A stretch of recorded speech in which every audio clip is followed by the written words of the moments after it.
Hello, welcome back to Wisdom Personified, Conversations with Dudu Msomi. I hope you have an amazing 2019. We are hoping to bring amazing minds to your, whether you're watching it on your cell phone or your television. And today my guest is Teddy Daka. He is the global chair of Aurecon and the CEO of Etion. He's an amazing mind. From the first time I met him, I was like hooked. So, Teddy, thank you so much for the having time. Me. I'm just thinking, you spent some time in exile, and I'm just wondering what part-times you kind of engaged in as a child. But also, do you think the way you were brought up has shaped the person you are? And how has it shaped the person you are? I actually think that every person is shaped by their past histories, some of which before they were born themselves, being passed on through the genes and through family and all that. I had polio when I was young, and I think that has shaped my life even more than the geographies that I've stayed in. Being a child with polio, my mother had to make sure I become somebody. In those days, born in the 60s, mid-60s, it was a question of what options do you have. You can't do manual labor as a result of your disability, so boy, you gotta study your books. That brain. And books I did. So I was more of a And we are nerd. very grateful. I mean, it's not a positive thing to get, but we're grateful that that brain was manufactured. Actually, it is a positive thing. Yeah. I mean, it's a strange way of putting it, but I'm glad that, when I was young, I had this disability. Yeah. Because it taught me to do things that probably I wouldn't have done. Yeah. For instance, being a young disabled person, people treat you as if you're a leper. So your sense of identity begins to develop whilst you're very young. And I am different.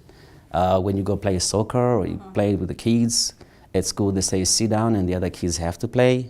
And you begin to think, it's not like these days where, you get the Olympics for, disabled people and all that. That stuff was a different not world. there. Yeah. Exactly. So it shaped my thinking, and I spend most of my time reading a lot, trying to understand why me, or what's the philosophy of life. Yeah. And my whole career actually is shaped as a result of that. Yeah. In those moments, what vision did you have for your life? And what you're living now, is it what you envisaged? Is it better? Is it worse? What do you still need to achieve? Well, I said when I was still, by the time I got to my teens, I had probably read quite a lot of books on philosophy, and I've read Bible and all other religions, and I figured out for myself that asking the question, what is the purpose of life, is the wrong question, because that assumes that life has a consciousness of its own that it can decide. So I decided, for as long as I'm alive career-wise, I'll try and do 4 things and make meaning of my life. First, I said I want to work for not-for-profit. I want to work in a corporate environment. I want to be an entrepreneur and start business. And I want to retire as an academic. I've done the first 3, and I'm doing my PhD at the moment. So and your I've been focus is blessed. what? I'm actually interested in how institutions shape what we do, where we're going, or what happens in life.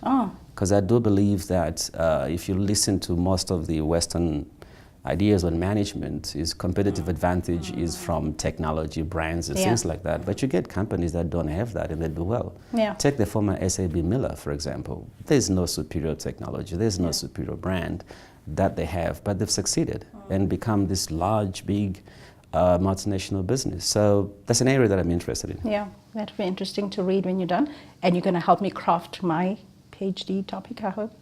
I'm there to help anybody who asks for my assistance. It's overdue. What do you think your value proposition is? What's unique about you in a space? I'm not so sure if there's something really unique about me, but what I do try and do in my day-to-day living, my interactions with people, at the end of the day, on a net basis, must be a positive experience. I'm not an angel. I step on people's cons. I do all sorts of bad things without wanting to do so. Yeah. But I also do good.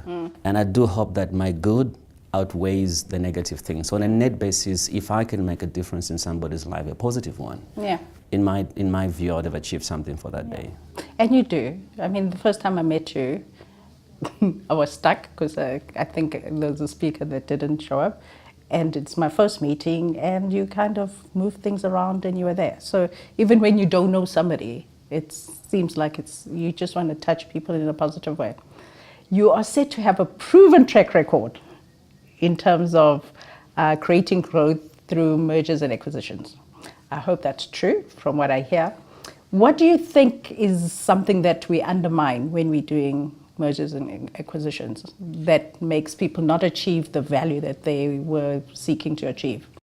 I think the question of culture, although we talk about it, it's something that I don't think people pay lots of attention to it. Yeah. Here you find an entrepreneurial business that is doing extremely well, and you acquire it, and the first thing you start doing is to change the people, change the way they work. In fact, you begin to change the DNA of that company. The very reason you want to. Actually, you bought them. And it's usually at a cultural level where people miss the boat. I spend a lot of time with my team trying to understand what makes this company tick, what really makes it tick, and how can we harness that, nurture it, and also learn from it. So it's not a question of we have acquired you and therefore we own you. It's a question of we have come together, there's lots we can learn from you, there's a lot you can learn from us. Let's share this knowledge now that it's a bigger pool. I believe in the power of the markets. The markets will determine the share price. So in the same with knowledge, the more people together you talk and you do stuff, the more you learn a lot and the more you become better. But culture is usually the back end, because it's after the balance sheet have married that we worry about people. I actually do it the other way around. Culture for me should be at the front end. I think, as they say, culture will eat strategy anytime. It doesn't matter how good your strategy is. If you've got the wrong culture, you'll be unable to implement that strategy that you have. So culture for me is right up front. Yes, the numbers have to be right, but culture has to be up front. Because if you get the cultures wrong, the businesses will not work, and then you're going to begin to start to destroy value. Business is about people. People are at the apex of any organization. Your competitive advantage comes from how you lead your people. So if you get the culture wrong, how are you going to lead? It becomes a huge problem, not for yourself, but also for the acquired business. And in the end, you create discomfort that was not necessary in the beginning. And you destroy value. Indeed. You are global chair of Aurecon. Yes. You know, chairs are experiencing some challenges in this corporate governance terrain. What wisdom can you share with other chairpersons, whether they're aspirant or established, that you've kind of learned in your role that you think is valuable when you're leading a board? First of all, as a non-executive director of any company, the saying goes, stick your nose and keep your little fingers out, because that's very important. Okay, I've never heard that word before. Okay. Because sometimes people forget that there's a management team that you've put in place to run the business, and your role as a board is to provide oversight.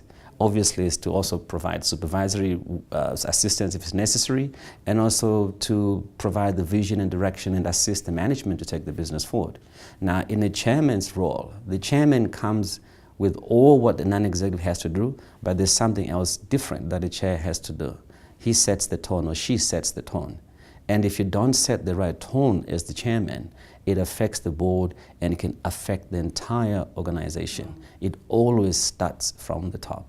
And looking at the corporate scandals that we've been having, you know, how could those chairs have done things differently? So just as an example, we look at Steenhoff.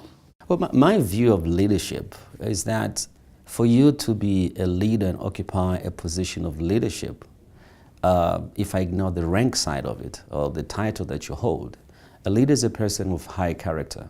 A leader is a person who makes decisions in the interest of the organization or the community in which they live.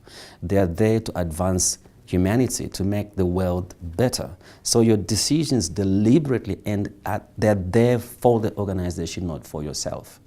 If leaders or people occupy leadership positions have that at the back of their mind, the chances of governance going wrong becomes less, because you're not deciding in your self-interest.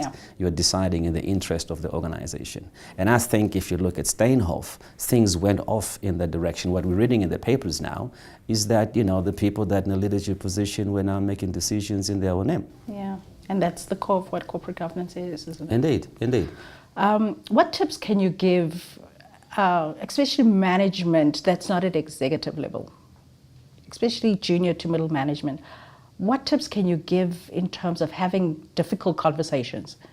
Because most people don't want to rock the boat because it shortens your career life in a corporate.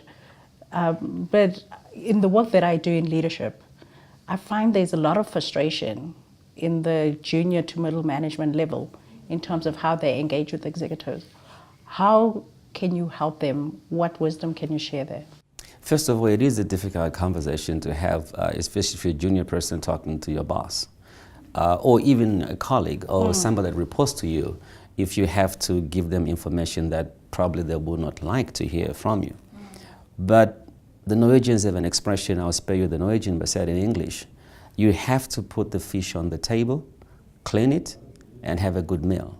Okay. If you keep the fish under the table, it will rot and it will end in tears. Nobody will be happy. So just keeping the fish under the table or boiling deep down does not work. You have to have those difficult conversations. And there's a starting point for it. Yeah. First, you have to create the platform. Yeah. If you're coming in as a leader in an organization, what I try and do all the time without fail, establish the rules of engagement, establish expectations and how we're going to work together. Whether it's my boss or it's somebody that works for me, what are my expectations, how are we going to work together? Yeah. Once that has been understood, difficult conversation come about because somebody is deviating from what you had a conversation. No matter how small, once you see we're moving outside those boundaries, that's when you should raise it. Now we tend to leave things until there's such a big thing to deal with. It's uncomfortable. But either way, you still have to deal with it. After all, what really do you have to lose? Chances are you may lose your job, but you haven't lost yourself. Sometimes it's necessary that you're in a position where you can sacrifice a little bit for yourself. And if you go through that, in my view, other decisions and conversations becomes easier to have. But the bottom line is create the platform for that conversation and talk. If it's your boss, it always helps to try and get that person in what I call a neutral environment. Don't go to your boss's office. I think it's inadvisable and have a difficult conversation when he's sitting in this normal chair in his position of authority. Power, Yeah, just why don't you invite him for a coffee? Cafeteria or outside where you sit as just people and express your feelings. No judgments. Yes. Express your feelings. This is what I feel when you do X, Y, and Z, and this is bothering me. Am I missing something? And ask questions as opposed to say, you're being judgmental, you're being this, because that invites the other person to simply move into defensive mode, and I don't think you move forward. And then they close up. Yeah. What's the most courageous decision you've ever taken? And what was the outcome of that? When I look back, for some people it will look like, oh, that was a very simple decision, but for me it was really courageous. Yeah. I left formal employment in 2000. Yeah.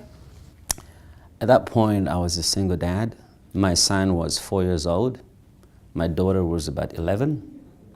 And I resigned a job without another job, without any prospect of doing anything else, other than the fact that I had this belief that it's now my time to do the entrepreneurship. Remember what I said earlier, not-for-profit, corporate, now entrepreneurship, and run a business and start, and that's exactly what I did. It was my time, it was something I had to do, and I left my job. I mean, I recall my colleagues saying, are you crazy? Yeah. You're just about to become this other person. I was already a senior executive in the organization, but for me it was like, nah, I gotta do this. I understand those kinds of, but I don't have as many responsibilities as you do. Our country has been going through, or should have been going through, transformation since 1994. Especially in the corporate arena, we sometimes feel that there's something standing in the way. There are obstacles. What are leaders not doing right? Why do you think they're finding it so difficult to really create this new South Africa that we've been wanting? My comments are limited to those areas where I think things have gone wrong, because I do believe there's a lot of people who are doing amazing things to get this country to move forward.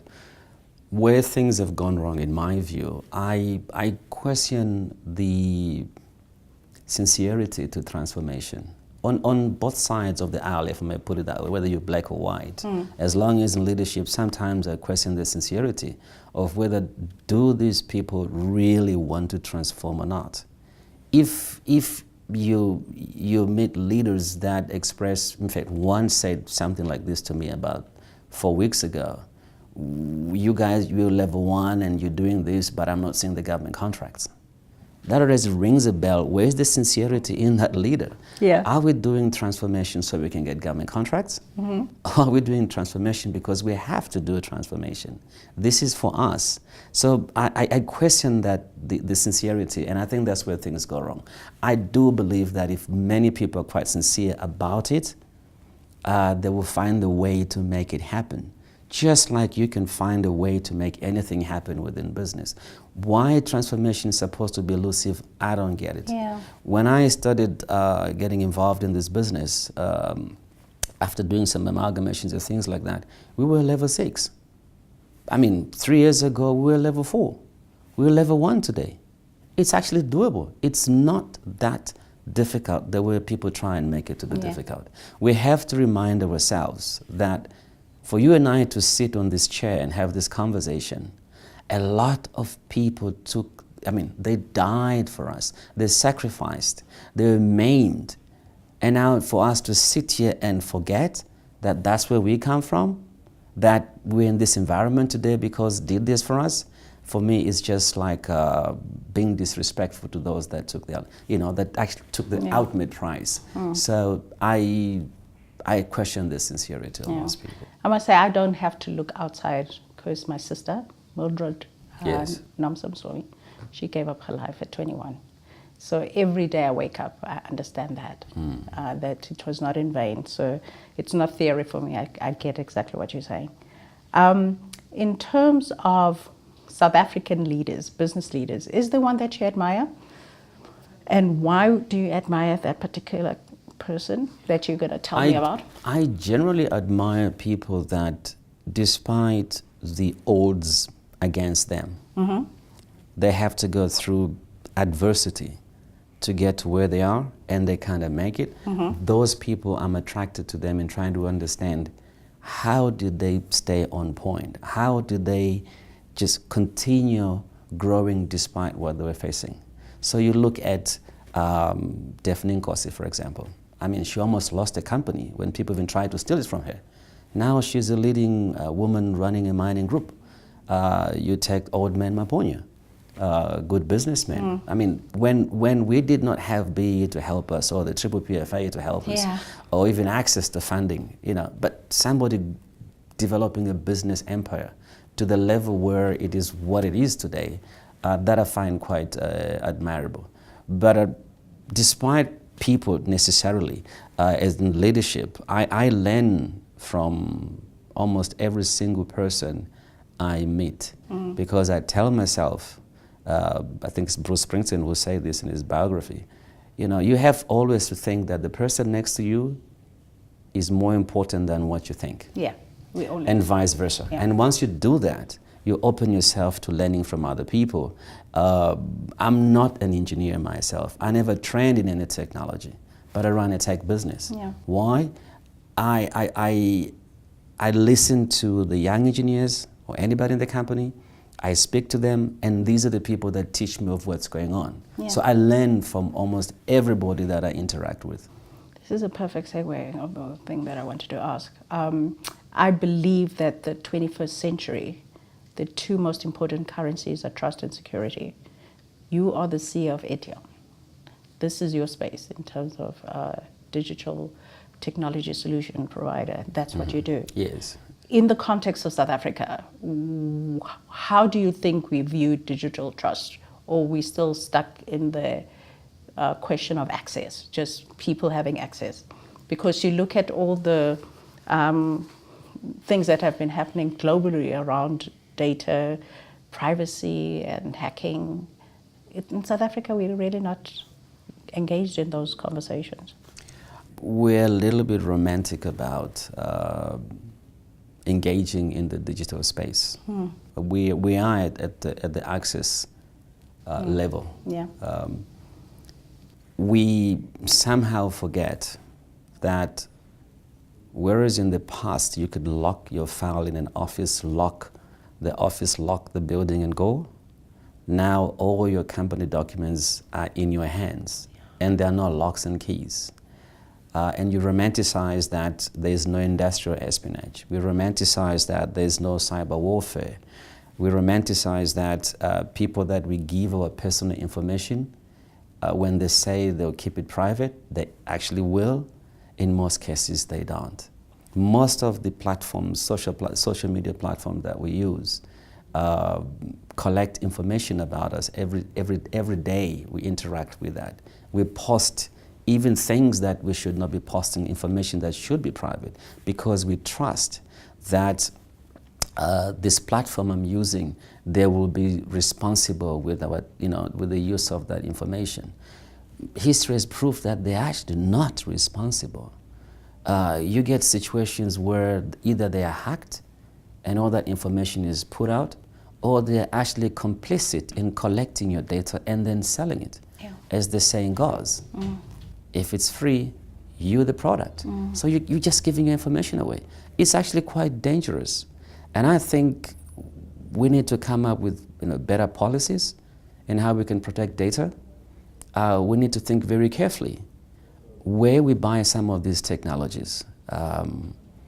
It's not by coincidence that some countries would say, this company from this other place, we don't want you to do work with us because you think your devices are spying on us. I mean, we all have mobile phones that are not manufactured here, and they collect information about us all the time. Who's using that data? And to what end are they using that data? To what extent do we check all the technologies that we buy, whether they are consistent with what we're trying to do as a country and how we can protect ourselves? That is why part of what we do in our company is cybersecurity. Yeah. We actually go out of a way to create trust in transaction by using cryptography to protect people's identities, to protect people's information, so that it cannot be used for nefarious reasons. Yeah. In South Africa, I'm not quite sure that we have really taken the fourth industrial revolution seriously. A lot of us are still studying humanities, social sciences. In terms of STEM careers, it's not like our mantra, which worries. I worry in terms of our competitive edge. Yes. I'm not concerned about studying humanities. I think if we're going to produce people that only study science and science only, and we ignore the humanities, we may end up producing robots of people. Shouldn't we integrate that? But what I'm concerned about is the overemphasis on humanities at the expense of STEM skills that we need to do. So, how can we change that? Well, it's the usual thing. It starts at changing the curriculum at school. I'm glad now to hear that they're introducing coding at primary school level. Yeah, that's great. We have no choice but to do so. And you're quite correct to say that when it comes to Industry Version 4, we haven't really thought of it very broadly as a country. Some countries have put up these Industry Version 4 councils at government level to try and deal with these issues. I mean, look at us, what we're trying to do. We get excited that we're going to have another investment for manufacturing or extension of a combustion engine motor vehicle. Reality is that most of these investments are coming from countries that they are saying themselves by 2030 no combustion engines. Yeah. So we're getting old technology as opposed for us to leapfrog. Beyond that. Which is an opportunity. And it's an issue. It's an issue for us. We can leapfrog. We have proved that we are very good as a country on electronics in South Africa, extremely good at it. Our engineers, our solutions are sold worldwide. The problem is we're not getting the level of support that we need to get locally. It's almost like you have to make it outside for you to make it internally. Okay. Our cybersecurity business, just as an example, 95% of our income is from international, not locally. Because the maybe it's Afrophobia, as some people say. But there's a lot that we can do, and I'm sure that if we change the curriculum and we put more focus on STEM skills, yes, of course combined with the yes, humanities, I would like to see any engineering degree to have a course or two in humanities. Yeah, and vice versa. I would like to see yeah, all these. We have to combine these things, because as a person living in the world, you yeah, live with all these kind of things that you have to engage with. You need that to move forward. Yeah, you need integrated. We have to do that. I don't think we have a choice as a country. Just talking about local industries and local companies, in South Africa, it's been muted for a while that companies are sitting on cash. I don't know if you buy into that perception. If that's the case, how do you think President Ramaphosa is going to be able to convince foreign direct investment to come into the country if local companies are not seeing value in investing here? There's debates either way whether they are doing it or not doing it, but I don't think it matters. Let's work on the assumption that there is lots of cash that is sitting, with reserves, and companies are not investing. The reason why you would not invest is because you have no confidence that if you make an investment into this area, you're going to have your return. Yeah. So the starting point is to create that confidence. The past 8 years or so, 10, we have come up with policies that has not been investor friendly. There's this big gap that we have created between business and government. Both sides, played it negatively. Instead of coming closer. Indeed. You cannot have business without government. Any lawless state, you cannot have business at work. And you cannot have government without business, because you have to tax. Governments don't necessarily create jobs. They create an enabling environment for jobs. So we need each other, and we also need civil society. So before we can even look outward to get investment, the starting point, how investor-friendly, I'm talking about domestic investment, how investor-friendly have we made our country? And in my view, there's a lot that we need to do to try and bring about confidence in the environment. This, take spectrum.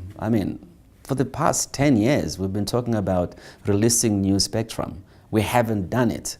How do people then invest in that environment? Had we released more spectrum, as you saw in the media reports now, we could easily halve the cost of data. But we haven't done that. The question is why? It's such a simple thing. And it's more expensive in South Africa, even as compared to other African countries. Well, almost in the world. We run one of the most expensive data costs in the world, simply because of policy. If we change our policies, then we can do that. So whether they're holding cash or not, the question is, is the environment that investor friendly? I don't think people want to hold on to cash. You don't get a good return on cash. If you invest it, and you know that you're going to have a reasonable return, that's fine. This thing that is developed in a couple of years, where business is seen as bad in its totality, I think we need a rethink as a country. We all need each other. We need business, we need government, we need civil society. It's not an either or. It's what we need as a country together. I know you mentioned the 4 things that you're working towards now, being doing a PhD and then being an academic. You're going to be my professor, I suppose, in the future. But what else is on your bucket list that you still need to achieve?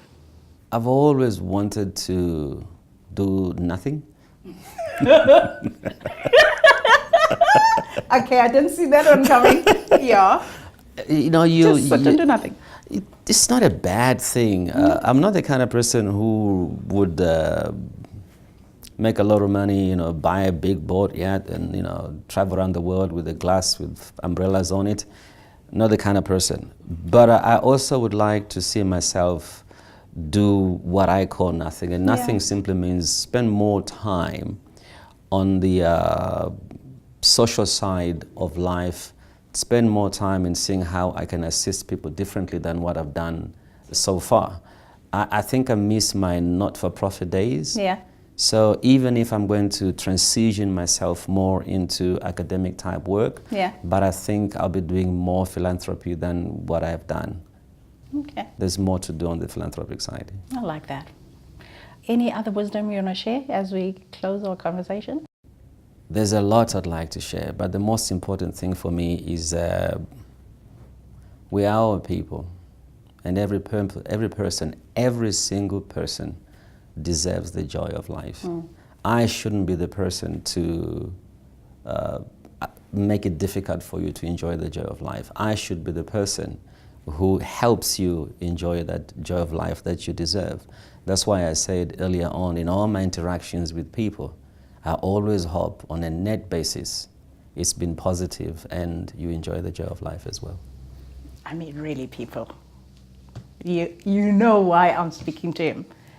This has been our conversations with Dudu Msomi, and I've just had a conversation with Teddy Daka. Until next time.